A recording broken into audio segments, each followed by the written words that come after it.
আজগো বেনিয়ালে ঘুমে গনে উঠি ভাবলাম সবাই রে লই আজগো নদীতে যাবো মাছ ধরতে। হেই এর লাগিয়া মাছ ধরার লাগিয়া বরিশাল দিয়ে আনাইছি এই ছিপ, কিন্তু দুঃখের বিষয় ছিপ মুই আনাইছি কিন্তু মুড়ি কেউ পাত্তা দেয় না। যা বেটা যা, তোকে লাগে জামুই না। থাক মামা অবিল করো না, তোমার নানি মোরা কি জামু, খালি আমার দুই তিনবার হাতলি দেখে আমি গেলাম, নাইলে আজগো তোকে লাগে কেডা যাইতে হ্যাঁ আমি দেখতাম। এক প্রকার সেনা শূন্য লইয়া মোরা হেলিকপ্টার ভরি আজগো রওনা দিছি নদীর পারে। আসলে মুই আরো অনেকবারই কইছি যে এই হেলিকপ্টারে চড়তে যে কি পরিমাণ মজা, যারা গ্রামে এই হেলিকপ্টারে চড়ছে হেরাই জানে। হেলিকপ্টার বলতে মোগো গ্রামে এই খোলা ভ্যান গুলারই মোরা কইয়ে থাই।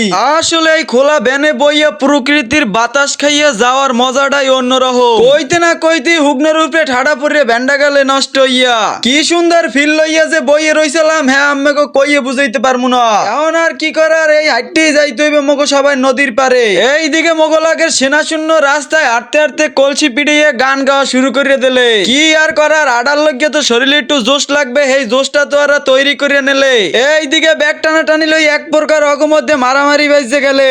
এ কয় ব্যাগ মুই নিমু না, ও কয় মুই নিমু না, এই কইতে না কইতে কতক্ষণ হাতাহাতি হয়ে গেলে।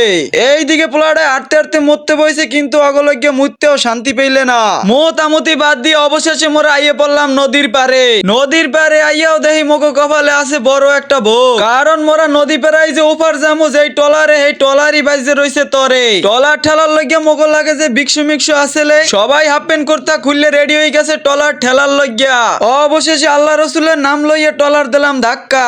প্রথমবার যাবে টলারটা নামছিলে হাতে তো বুঝলাম দুইজনেই টলার ধাক্কাই নিতে পারমু, কিন্তু না, পুরোটাই ধারণা মোর আসলে ভুল। এই এর লইয়া অবশেষে সবাই মিললে নামে এই ভুলের দেওয়া লাগছে মাসুল। কোন শয়তানে যে মুখ আজকে কামড়াইছিল হ্যাঁ মোরা নিজেরাও জানি না।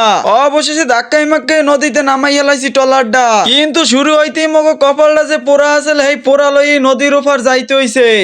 এই দিকে এক এক করে সবাই টলার ওটা শুরু করে দিলাম। কতক্ষণ আল্লাহর রহমতে ভালোই চলছে টলার, হঠাৎ মাঝ নদীতে যাওয়ার পরই হইলে একই কাণ্ড।